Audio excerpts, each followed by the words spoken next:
Antes de comenzar, te recordamos nuestro call to action en redes sociales. Síguenos en Instagram y Facebook como El Martínez Podcast y suscríbete en Atlatin App, Spotify o donde lo estés escuchando ahora. Ah, y visítanos en elmartinez.net, un podcast retro del futuro.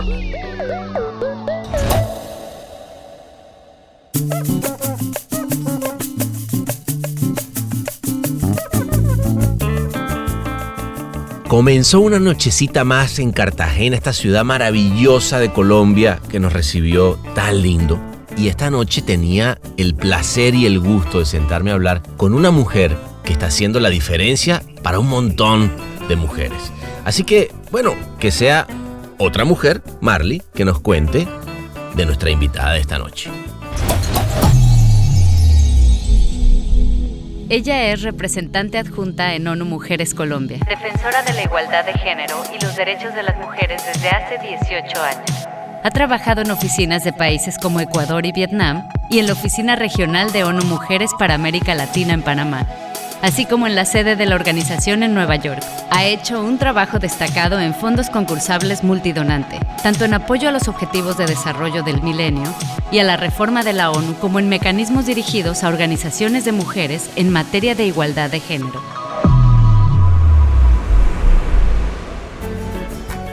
Entonces, bueno, nos unimos las naciones esa noche y comenzamos hablando de la importancia que la ONU le da a la publicidad y cómo la comunicación puede llegar a ser un cambio importante en la diversidad y el papel de las mujeres en el mundo.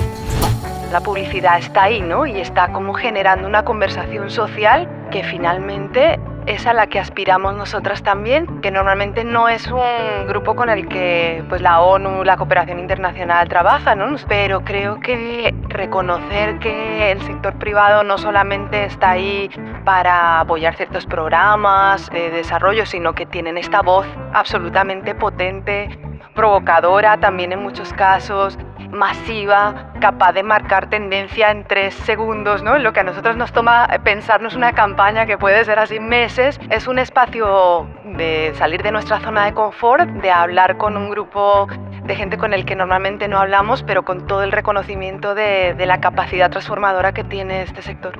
Después seguimos hablando y me contó de cómo fue que decidió que las mujeres iban a ser su tema. Y tuvo que ver con su familia, con su abuela, y una historia muy linda que la inspiró a empezar en este camino.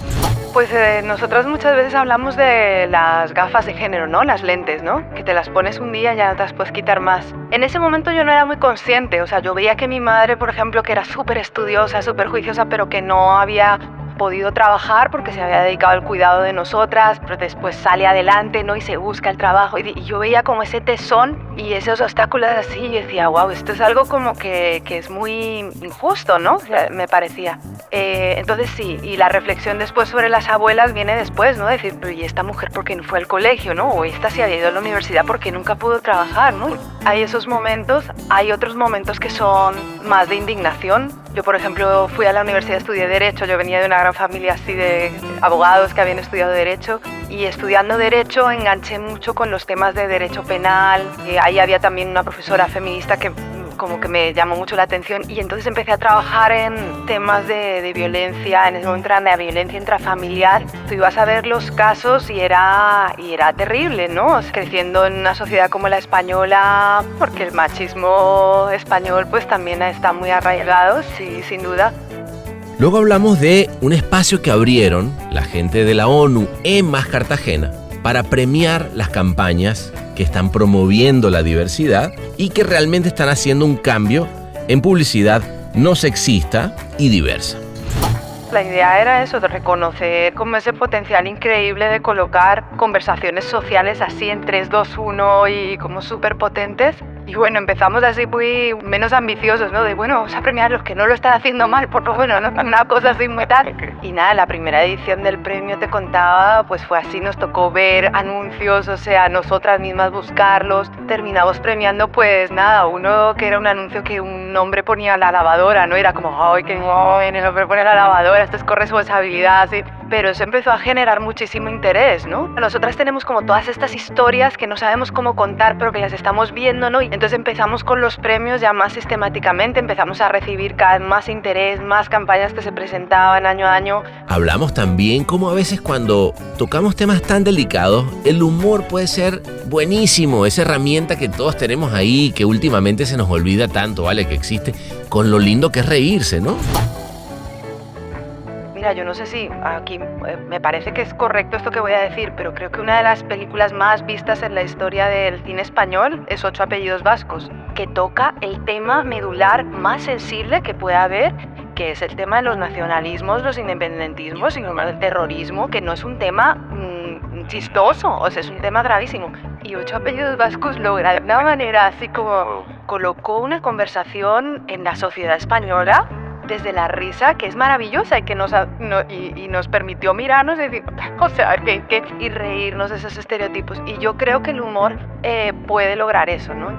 Y cerramos con ese granito de arena que todos podemos poner todos los días para hacer que todo este tema cambie, que la violencia contra las mujeres se acabe, que la paz exista y que sobre todo hombres, mujeres, blancos, negros, rosados, chinos, amarillos, lo que sea, vivamos en un ambiente de paz. Pues yo creo que todos y todas, desde donde estemos, podemos hacer el cambio. Yo sé que eso parece así un poquito cliché, pero de verdad creo que muchas veces esto que te decía antes de la indiferencia, ¿no? De cómo miramos a otro lado, ¿no? O cómo naturalizamos, ¿no? Ah, bueno, sí, normal, ¿no? Que pase esto, tal. Y es como, no es normal, ¿no? Y tomar acción, tomar partido, ¿no? O sea, ser parte de. Uno a veces piensa que como se queda ahí en el medio, pues no, ni fu ni fa. Es como, no, si te quedaste en el medio, ya estás del lado de los que no hacen nada. Entonces, entrenarnos para que de verdad, o sea, miremos y veamos realmente lo que está sucediendo y ahí tomemos acción. Pero como soy un convencido de que ese ambiente de paz se logra siempre gracias al hermoso alcohol, vamos todos a levantar nuestras copas de champaña para recibirla, porque ella es Patricia Fernández Pacheco.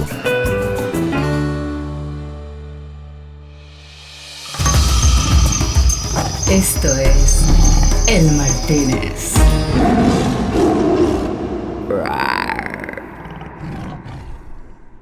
Bueno, Patricia, ¿cómo estás? Mucho gusto. Muy bien, igualmente. Digo, para los que no sepan, estaba yo terminando de tomarme, bueno, él un agua y yo un vino en el Martínez con Miguel. Y cuando me contó de todo lo que están haciendo en una mujer, dije, no, es que tenemos que hacer otro viaje al Martínez. Muy bien. Y platicar de un montón de cosas. ¿Cómo la ves? Bueno, excelente, ¿no? Sí. Bueno, entonces, si te parece, lo que vamos a hacer a partir de este momento, en este barco se convierte con la tecnología Podcast 10.000 en una nave espacial y nos vamos directo a Francia. Y es así, vamos.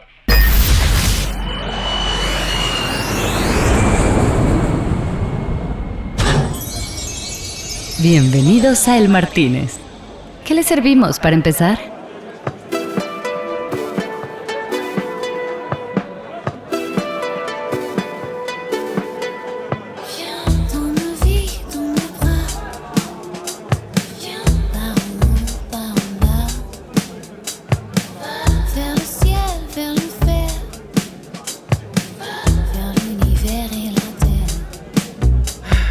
Y aquí estamos, mira.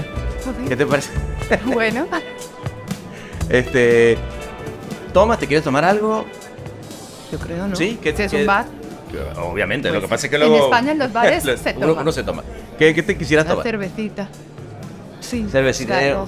A ver, puede ser 2 cervecitas, por favor. Gracias. Oye, pues, qué placer. Qué placer porque el tema de las mujeres y cómo la ONU está realmente tiene toda una agenda alrededor y tú en este caso la encabezas. Digamos, cuéntame un poquito qué estás haciendo. O sea, ¿por qué estás acá? Bueno, estabas allá en Cartagena porque ahora ya estamos en Francia. Ajá. ¿Y cómo te la has pasado entendiendo todo lo que querías hacer para lograr ese cambio?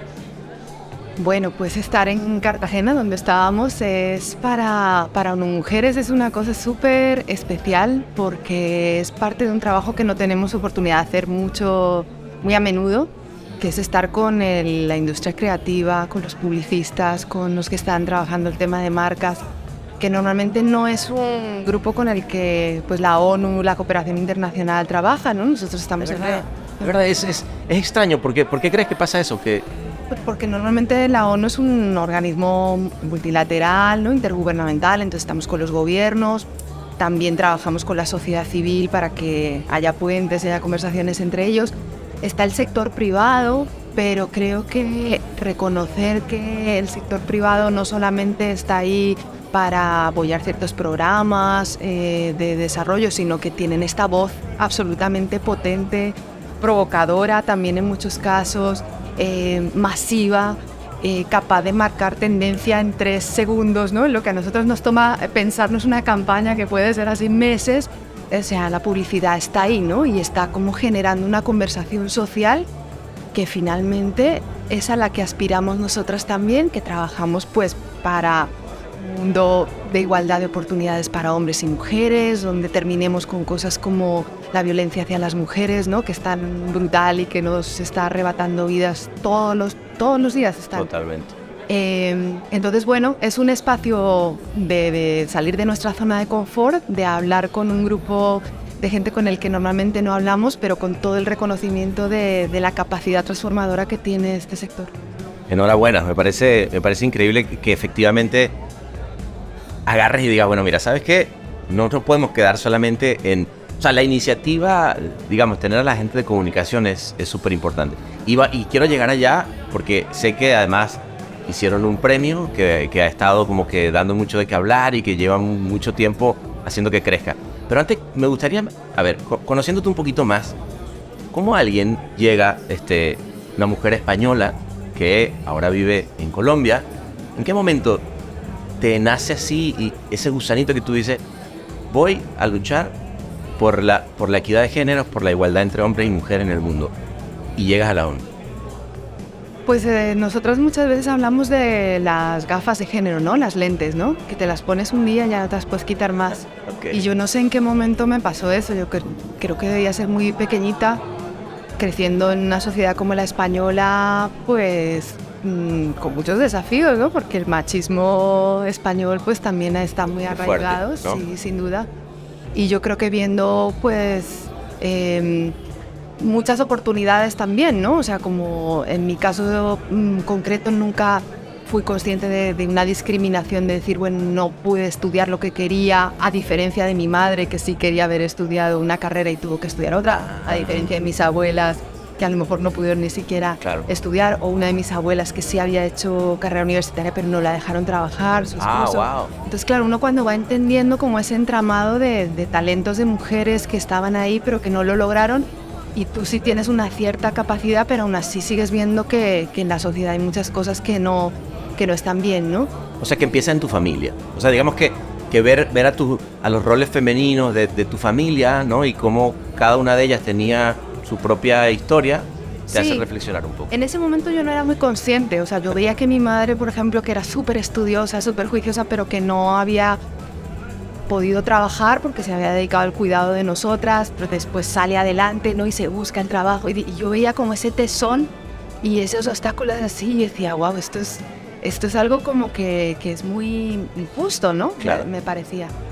Entonces sí, y la reflexión después sobre las abuelas viene después, ¿no? Decir, pero ¿y esta mujer por qué no fue al colegio, no? O esta se había ido a la universidad porque nunca pudo trabajar, ¿no? Porque tú creciste, perdón, y que te interrumpo, pero eso es muy importante porque tú vas creciendo, ¿no? Como hombre, como mujer, o como niño, como niña, y vas viendo, pues así es la vida, ¿no? Sí, o sea, no, por ahí no te los cuestionas, y de repente empiezan a haber ciertos clics. Me imagino que también habrá habido para ti en cierto momento donde hubo un clic que dijiste, no, espérame, es que esto que yo había vivido hasta este momento que veía como normal, no está bien. Así es. Sí. Mira, llegaron. Uy. Gracias, François. Pues... Mira, son de... Salud y un placer. Bien, igualmente.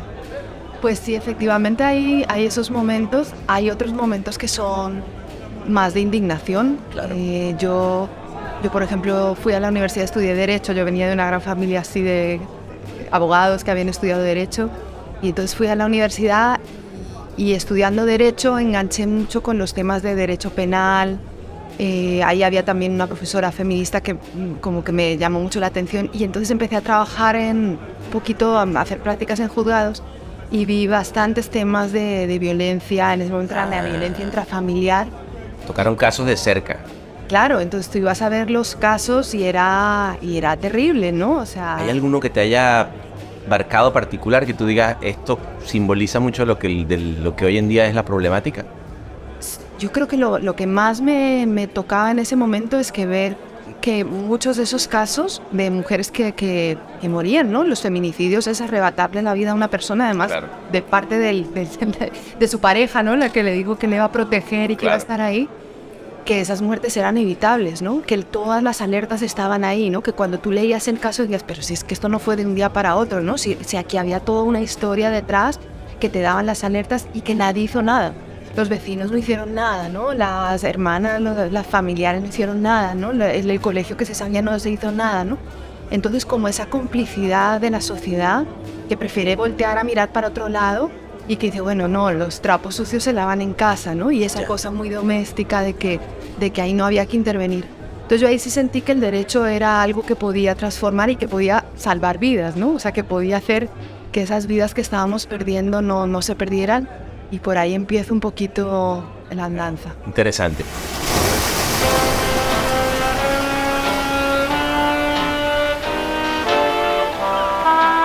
El Martínez, un podcast de edición ilimitada.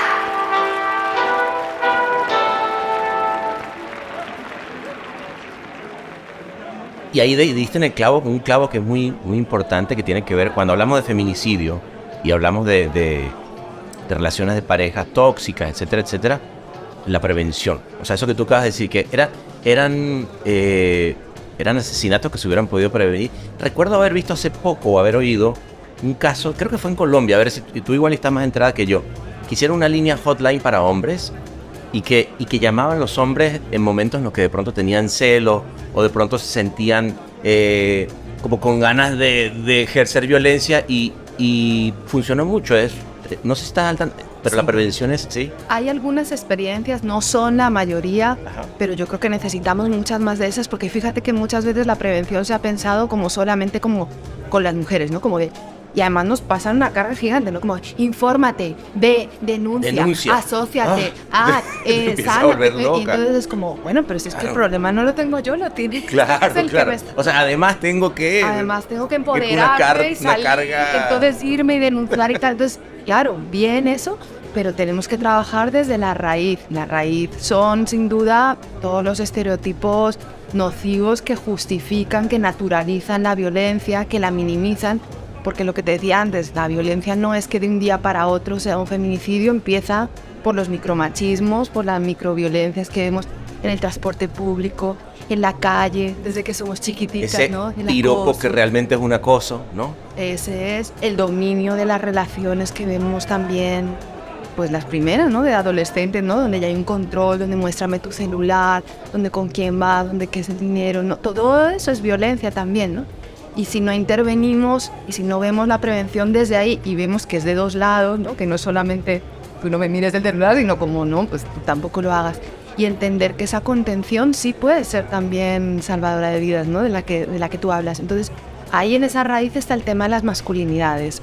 Que nosotros tenemos unas sociedades que sostienen unas ideas de masculinidades hegemónicas que son eso, que son dominantes, que son violentas, ¿no? Que son fuertes, además, y que son súper nocivas también para los hombres. Claro, vive también con una presión. Horrible, claro, porque no puedes expresar, ¿no? Claro. No puedes expresar fragilidad, Claro. no puedes expresar vulnerabilidad, no puedes expresar sentimiento. Entonces, si estás en una situación de ansiedad, de angustia, de tal, pues, cómaselo usted solo, ¿no? Así, y entonces eso es lo que también nos daña como sociedades, y yo creo que donde los hombres sufren tanto también, ¿no? Sí, no, y creo que al final, digo, eso que estás diciendo que es muy cierto, es que al final se trata de hacer que las sociedades no solamente, a ver, es un gran factor, ¿no? O sea, la desigualdad y la violencia, digamos, hacia la mujer basada en el machismo, pero que al final termina haciendo que la sociedad en general no viva una relación de pronto desde un punto de vista mucho más sano,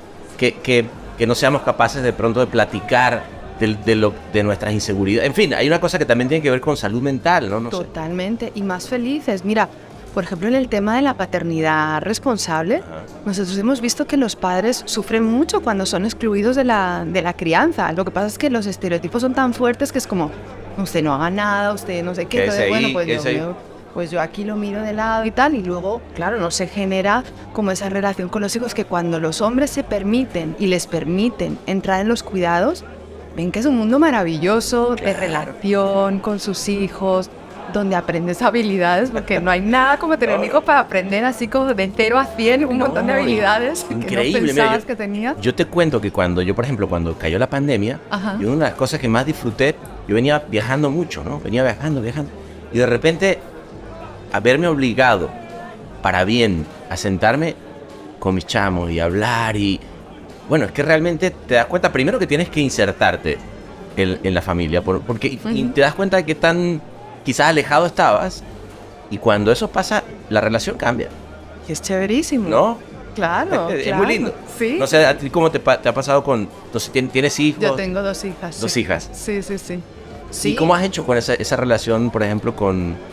A mí me ha pasado, sí, de retomar... Pues sí, también la pandemia fue como un espacio de vuelta al hogar y de retomar esos espacios. Y yo creo que muchas hemos empezado a entender eso, ¿no? Como la importancia de abrirlos, ¿no? Y de... O sea, quizá para mí ha sido como un poco lo contrario, también asumir que puedo delegar, ¿no? Y que el papá lo puede hacer igual de bien que yo, ¿no? Y que una no tiene que estar así. Claro. Y entonces en ese espacio de delegación tú dices, yo también puedo hacer otras cosas, no puedo... Tengo mi espacio también. Puedo descansar, puedo ir a esto que yo quería. Entonces me parece que también las mujeres a veces tenemos que retranquear un poquitito en los cuidados, ¿no? Que son una sobrecarga, pero necesitamos confiar en que ustedes también lo pueden hacer muy bien. Y creo que eso nos da más balance, nos permite desarrollarnos como seres humanos y seguro mejoran las relaciones. Y ahí fíjate que creo que quedamos en como te decían, en las cosas más básicas a veces es donde está quizás a veces las soluciones, ¿no? Donde está esta prevención. A ver, obviamente cuando hablamos del feminicidio es la expresión más voraz, más fea, más extrema. Por ejemplo, yo que soy mexicano de corazón, después de haber vivido más de 16 años, la problemática, por ejemplo, del feminicidio en México es brutal, ¿no? A ver, no sé, tú estás encargada, digamos, a nivel región, a nivel Colombia, y a nivel Colombia tú, que me imagino que estás con tus pares en el resto de la región, ¿cómo se vive eso? Digamos, no te voy a hablar de estadísticas, pero un poco de feeling, ¿no? Pues es brutal, es una región brutal para las mujeres. Centroamérica, por ejemplo, es una región, México y Colombia, desafortunadamente lo que se da es una especie como de confluencia entre lo que es la violencia estructural machista que hay desafortunadamente en todas las sociedades del planeta, con un conflicto armado de casi 6 décadas. Wow, claro, eso donde otro ingrediente. El nivel de deshumanización, y lo que uno ve en la guerra es que siempre el cuerpo de las mujeres pues es parte del campo de batalla, ¿no? Porque se utiliza también para humillar al enemigo, ¿no? Para dominar, para retaliar. Y ellas siempre están en ese fuego cruzado de una manera muy, muy brutal, ¿no? Entonces ahí se van reforzando esos fenómenos, lo que ya hay estructuralmente y lo que exacerba también un conflicto armado. Y a la vez también ves un nivel de resiliencia y de capacidad de salir adelante y de, no sé si sanar, ¿no? Yo creo que muchas veces dices, bueno, esto no se sana nunca, ¿no? Esto siempre permanece ahí, pero sin duda como de transformarse de víctimas a sobrevivientes y hablar desde una dignidad y desde un deseo de paz, ¿no? Yo creo que las mujeres en este país son constructoras de paz natas, o sea, más allá de sus agendas, de sus diferencias, confluyen en un deseo como de ya, ¿no? Ya, ya. Tenemos que vivir en paz y tenemos que superar esto, ¿no? Y eso es muy bonito y muy inspirador. Esto es El Martínez.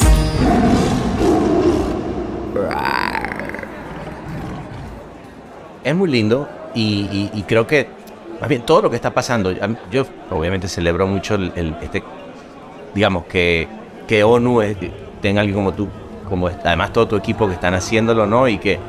Pero es impresionante entender que la sociedad va a cambiar cuando esos pequeños detalles empiezan a cambiar, pero también entendiendo que la paz viene, eso que acabas de decir que es súper importante, y es como un proceso de decir, ok, no voy a estigmatizar, a decir, o sea, hay una cosa de prevención, que por ejemplo, eso que ustedes están haciendo con el premio, ¿no? O sea, que es decir, ok, vamos, dentro de todas las cosas que me imagino que hacen, que obviamente no necesariamente tocan a la publicidad, hay una que tiene que ver con la comunicación, ¿no? Y ustedes se propusieron, decir, bueno, vamos a acercarnos, en este caso, a Más Cartagena, y abramos un espacio para premiar aquellas campañas, aquellas compañías, aquellas personas que estén haciendo publicidad no sexista, diversa. A ver, habla un poquitito de eso. Sí, no, pues la idea era eso, de reconocer como ese potencial increíble de colocar conversaciones sociales así en 3, 2, 1 y como súper potentes. Y bueno, empezamos así muy menos ambiciosos, ¿no? De bueno, vamos a premiar a los que no lo están haciendo mal, por lo menos, ¿no? Una cosa así tal. Okay. Y nada, la primera edición del premio, te contaba, pues fue así, nos tocó ver anuncios, o sea, nosotras mismas buscarlos. Terminamos premiando, pues nada, uno que era un anuncio que un hombre ponía la lavadora, ¿no? Era como, ¡ay, qué bien! El hombre pone la lavadora, esto es corresponsabilidad, ¿sí? Okay. Pero todo como muy, pues un poquito básico, ¿no? Pero eso empezó a generar muchísimo interés, ¿no? Y ahí es donde empezamos a ver que los creativos realmente, toda esta discusión sobre el propósito, ¿no? Y las marcas con propósito, ¿no? Y esa creatividad que está siempre puesta en función de, pues eso, de ventas, de tal, y cuando tú les conectas con algo. Y claro, nosotras tenemos como todas estas historias que no sabemos cómo contar, pero que las estamos viendo, ¿no? Y ellos te las escuchan y te las ponen, ¿no? Ellos y ellas, ¿no? Porque creo que hemos trabajado con un grupo súper bonito de hombres y mujeres comprometidos con esto y dices, no, esto es magia, o sea, tenemos que aliarnos, como sea. Entonces empezamos con los premios ya más sistemáticamente, empezamos a recibir cada vez más interés, más campañas que se presentaban año a año, mejores anuncios. Ah, sí, qué bien. ¿Y este año? Pues este año paramos un poquito con la pandemia porque los formatos, como sea, se volvieron virtuales, pero bueno, nos hemos ido de esta edición como decididas a que el año que viene hay que retomarlo.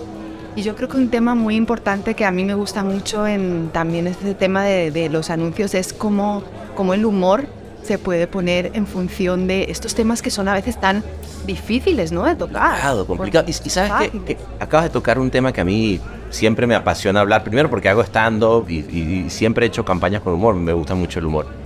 Pero yo tengo este sentimiento, a ver si tú lo compartes, Patricia, que es que en los últimos años hemos ido perdiendo, quizás por esta... Todo es como muy grave, ¿no? Cualquier cosa que digas puede ser utilizado en tu contra. O sea, como que todo el mundo está siendo muy políticamente correcto, no solamente en nuestros países, y creo que eso empieza incluso desde el norte, ¿no? Pero ¿cómo ves tú eso? O sea, sí, el humor yo creo que el humor es absolutamente fundamental, ¿no? Distensionante total. Mira, yo no sé si aquí me parece que es correcto esto que voy a decir, pero creo que una de las películas más vistas en la historia del cine español es 8 apellidos vascos. Ah, buenísimo. Que toca el tema medular más sensible que puede haber, que es el tema de los nacionalismos, los independentismos y el terrorismo, que no es un tema chistoso, nada. O sea, es un tema gravísimo. Y 8 apellidos vascos logra de una manera así como... Es muy bueno. Pero colocó una conversación en la sociedad española. Desde la risa. Desde la risa, que es maravillosa y que nos permitió mirarnos y decir, o sea, y reírnos de esos estereotipos. Y yo creo que el humor puede lograr eso, ¿no? Yo ahora cuando hablábamos de este tema de los cuidados en la casa y tal, recuerdo, bueno, ahí los anunciantes argentinos, por ejemplo, siempre son maravillosos. Muy y yo creo que ahí había una campaña, por ejemplo, en el tema de la distribución de los cuidados, que se llamaba Los Ayudadores, ¿no? Y entonces es esto de... Muy bueno. Esa generación de hombres de como, pero te ayudo, ¿no? Así es como, no ayudes, o sea, a tu mitad. No, tú no estás ayudando a alguien. Exacto. Es trabajo en equipo. Y entonces los ayudadores son estos hombres que llegan allí como, pero decime. Y es como, no, o sea, tú tienes que, si miras, ves. Entonces, haz tu mitad, ¿no? La corresponsabilidad es como coge tu parte y Totalmente. tal. Porque si no, las mujeres no nos da ya para gestionar más. Pasa, fíjate, yo con mi esposa, con Marley, que por cierto es la voz de este podcast también, me pongo a veces a hacerme y dice, ay, gracias. Le digo, ¿qué me estás agradeciendo? ¿Me entiendes? Y a ver, lo entiendo porque de pronto existe esa, ok, esto era lo que a mí me tocaba, pero no. O sea, al final del día somos dos que estamos chambeando, chingándole, dándole a que todo ocurra, ¿no? Y son esos pequeños detallitos, pero sí es cierto que, si estás de acuerdo, son cosas muy arraigadas, ¿no? O sea, desaprender no es fácil, ¿no? No es fácil. Y yo creo que por eso, pues nada, el humor puede ser esa pieza que te haga verte tan ridículo, ¿no? O que te haga decir, bueno, o sea, por aquí hay que hacer. Vamos a reflexionar. Así es. Y una cosa que tú decías, Patricia, en tu última intervención, decías que es algo que es urgente, ¿no? ¿Qué? O sea, que no... Porque alguna persona de México decía, no, bueno, es que vamos a lograr la igualdad en 74 años. Y ahí tú dijiste, no, espérame, es urgente. Es urgente, es que si no, no lo vamos a ver y no lo van a ver nuestros hijos. Nosotros lo vemos, por ejemplo, en los temas de participación política, ¿no? Que es como, ¡ay, qué bueno! Pasamos de 3 a 5. Es como, pero son 70, o sea, ¿cómo puede ser?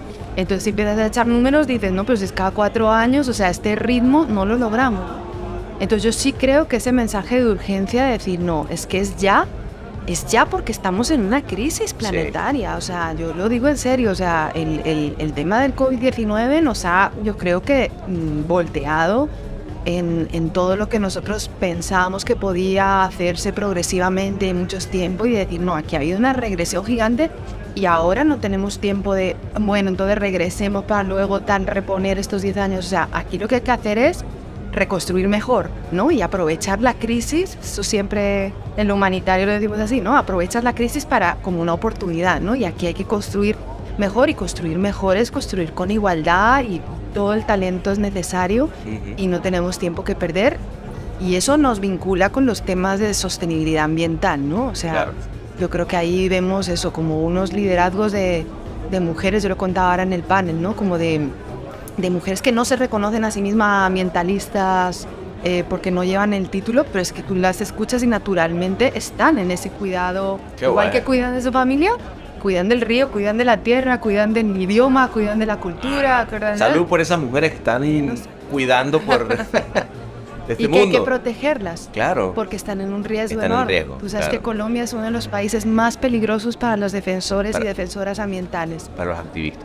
En general. Sí, para los defensores de derechos humanos en general y los ambientales en particular, y para las mujeres pues es eso, es que va acompañado de un no reconocerse, entonces eso hace que muchas veces ni siquiera accedan a las medidas de protección que puede haber disponibles, aunque muchas veces pues la mejor protección también es la protección colectiva de su propio entorno, de su comunidad, de su organización, y la autoprotección, ¿no? Entonces, que no les cueste la vida a las que están defendiendo luchar la vida, eso es lo que nosotros también hacemos. Wow, qué bueno. El Martínez, pura sabrosura tropical con acento franchute. Y si tuviéramos que agarrar, digamos, ¿qué pasa? Que alguien como tú, que yo siempre a quien está en temas sociales admiro desde otro lugar, porque creo que dedicar tu vida a hacer un mundo mejor es increíble. Pero luego hay gente que está en industrias creativas, haciendo algo diario. Para ti, ¿qué es lo más importante que uno tiene que enfocarse hoy en día para que ese cambio que tú dices que es ya ocurra? O sea, digamos, pongámoslo así, ¿cuál es el granito de arena que cada quien desde su lugar debe hacer? Más allá de que obviamente pues, tener una actitud diferente en tu casa, ¿no? Pues yo creo que todos y todas, desde donde estemos, podemos hacer el cambio. Yo sé que eso parece así un poquito cliché, pero de verdad creo que muchas veces esto que te decía antes de la indiferencia, ¿no? De cómo miramos a otro lado, ¿no? O cómo naturalizamos, ¿no? Ah, bueno, sí, normal, ¿no? Que pase esto, tal. Y es como, no es normal, ¿no? Y tomar acción, tomar partido, ¿no? O sea, ser parte de. Uno a veces piensa que como se queda ahí en el medio, pues no, ni fu ni fa. Es como, no, si te quedaste en el medio, ya estás del lado de los que no hacen nada. Entonces, entrenarnos para que de verdad, o sea, miremos y veamos realmente lo que está sucediendo, y ahí tomemos acción.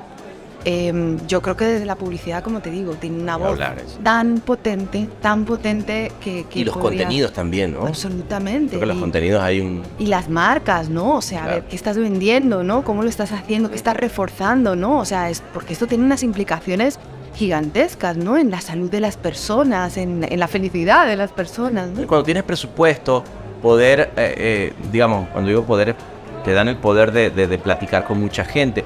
Yo me imagino en tu caso, ¿cómo fue cuando entraste a la ONU? O sea, porque yo me imagino, a ver, yo te digo, que mi hijo me dice mañana, bueno, papá, y ahora estoy en la ONU, en ONU Mujer, digo, bueno, me hincho el pecho. ¿Cómo fue ese momento? ¿Cómo entraste? Sí, así soñando, sí. Pues no, yo soy de una ciudad pequeñita en España y no sé, y sí recuerdo que yo tenía un mentor así en mi universidad, un profesor que cuando terminé mis estudios estaba así despistada, mis padres ya no sabían qué hacer conmigo en la casa y tal, y yo no sé de qué quiero, qué tal. Estaba mucho en las ONGs locales, pero claro, ya se habían agotado porque era un sitio muy pequeñito y me dijo, pero si tú pudieras soñar, ¿qué querrías? Yo, no, pues hay esta entidad en la ONU que se llama ONU Mujeres, en ese momento se llamaba UNIFEM y tal, me dijo, pues hágale, escriba, ¿no? Muy bien. Vamos, ¿no? ¿Qué edad tenías ahí? Pues ahí tenía como 23 años. ¡Wow, qué bien! Y bueno, mi primer año fue, pues pedí un préstamo, me fui un año a trabajar gratis. Pero te lo pusiste en la cabeza, dijiste, este es mi objetivo. Para allá, y además, bueno, dije, no, ya América Latina, ¿no? Porque yo había leído mucho de América Latina, pero no tenía ni idea de nada. De hecho, ¿Y me postulaste mandaron... o cómo? Sí, apliqué a un programa de pasantías que tenía y entonces me respondieron de la oficina de Ecuador y de Quito, ¿no?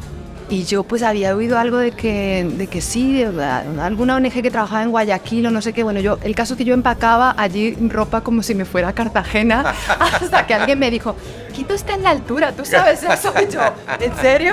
Sí, creo que va a ser frío. Yo no, o sea, no tenía ni idea de a dónde me embarcaba ni para dónde. ¿Y estabas yéndote desde dónde? Desde España, claro. España, o sea, ¿Y qué te decían tus amigos, tu familia? Vaya que obviamente pero no había uno que te decía... ¿Qué vas a hacer a Ecuador a trabajar?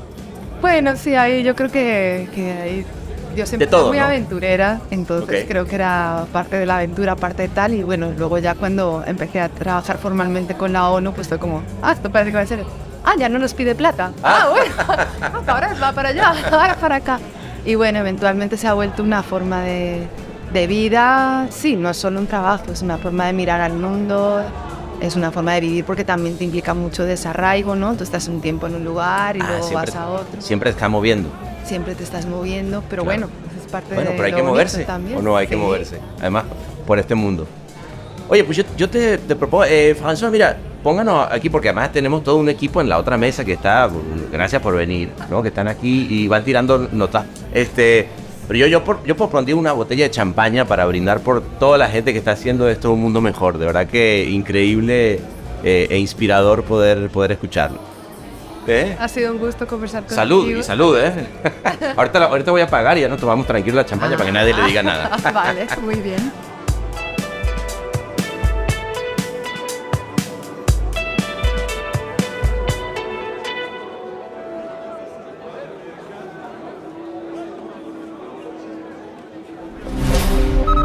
Todos los derechos reservados y todos los torcidos depravados. El Martínez.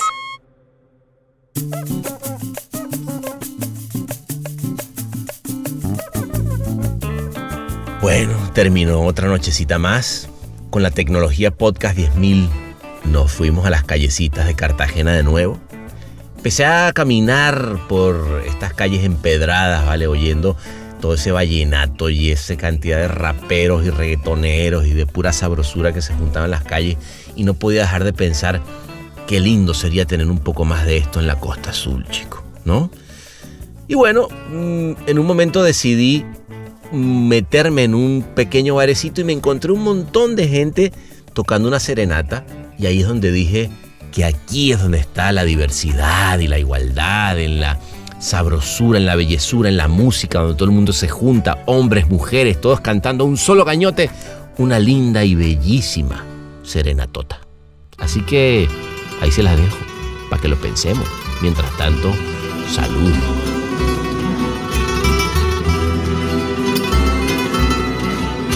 Se va llenando la noche con rumores de canción y se enreda en tu ventana serenata de amor. Las estrellas quedamente empiezan a parpadear. La luna se vuelve plata cuando cae en el maizal, y el viento se va llevando las notas de mi cantar. Son las noches de mi tierra que se han vuelto corazón. Con ella voy adornando mi serenata de amor.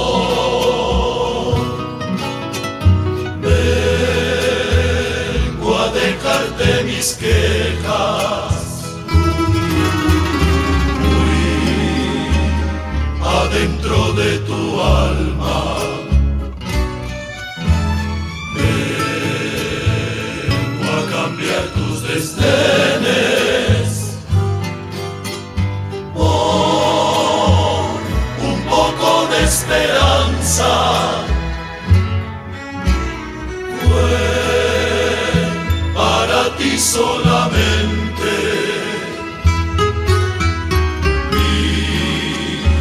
sentida serenata que forjaron las estrellas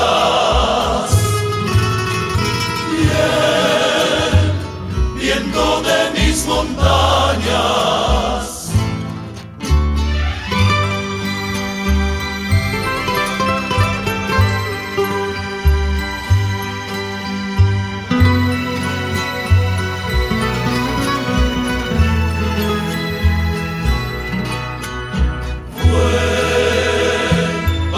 Y solamente mi sentida serenata que forjaron las estrellas y el viento de mis montañas.